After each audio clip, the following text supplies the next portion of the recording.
৩৫ বছর পর রাষ্ট্রপতি পদে ভোট হচ্ছে আজ। ভোটার ৩৪৯ জন সংসদ সদস্য।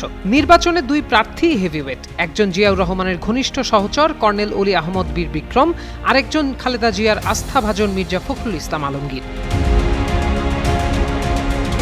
ক্ষমতাসীন বিএনপি প্রার্থী হিসেবে মির্জা ফখরুলের রাষ্ট্রপতি নির্বাচিত হওয়া এখন সময়ের ব্যাপার মাত্র, শুধু আনুষ্ঠানিকতা বাকি। তার প্রতিদ্বন্দ্বী জামায়াতে ইসলামীর নেতৃত্বাধীন ১১ দলীয় ঐক্যের প্রার্থী অলি আহমদ নির্বাচনে প্রার্থী হয়েছেন ঠিকই, কিন্তু মিনিস্টার মাথা ঠান্ডা অফার।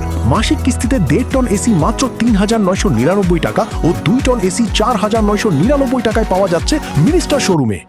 সবাই জানেন সংবিধানের ৭০ অনুচ্ছেদের মার প্যাচে তিনি কখনো জিততে পারবেন না, কারণ সংসদে বিএনপির সদস্য ২৪৭ জন। তাদের কারো কর্নেল অলিকে ভোট দেওয়ার সুযোগ নেই, কারণ কর্নেল অলিকে ভোট দিলে হারাতে হবে এমপি পদ।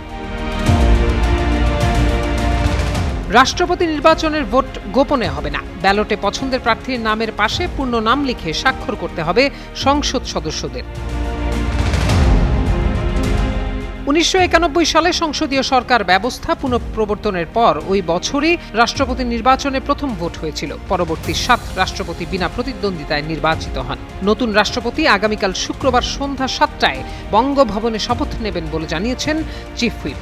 রাষ্ট্রপতি নির্বাচনে নির্বাচনী কর্তা হিসেবে দায়িত্ব পালন করছেন প্রধান নির্বাচন কমিশনার এএমএম নাসির উদ্দিন। সংসদ সদস্যরা নিজ নিজ আসনে বসে ভোট দেবেন। প্রথমে ব্যালট পেপারে পূর্ণ নাম লিখে স্বাক্ষর করে ব্যালট গ্রহণ করবেন। এরপর মূল ব্যালটে পছন্দের প্রার্থীর নামের পাশে নির্ধারিত স্থানে আবার পূর্ণ নাম লিখে স্বাক্ষর করবেন।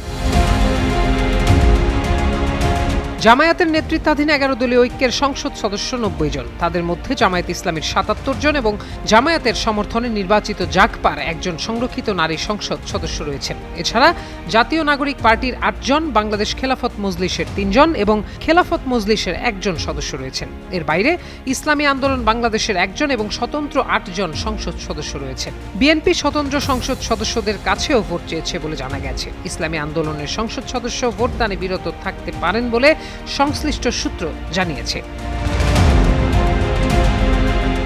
১৯৯১ সালের সংসদ নির্বাচনে কোনো দল একক সংখ্যাগরিষ্ঠতা পায়নি। বিএনপি ১৪০টি এবং আওয়ামী লীগ ৮৮টি আসন পেয়েছিল। জামায়াতে ইসলামীর সমর্থন নিয়ে সরকার গঠন করেছিল বিএনপি। রাষ্ট্রপতি নির্বাচনে বিএনপির প্রার্থী আব্দুর রহমান বিশ্বাস ১৭২ ভোট পেয়ে জয়ী হন। আওয়ামী লীগের প্রার্থী বিচারপতি বদরুল হায়দার চৌধুরী পেয়েছিলেন ৯২ ভোট। প্রত্যয় দাস, যুগান্তর নিউজ।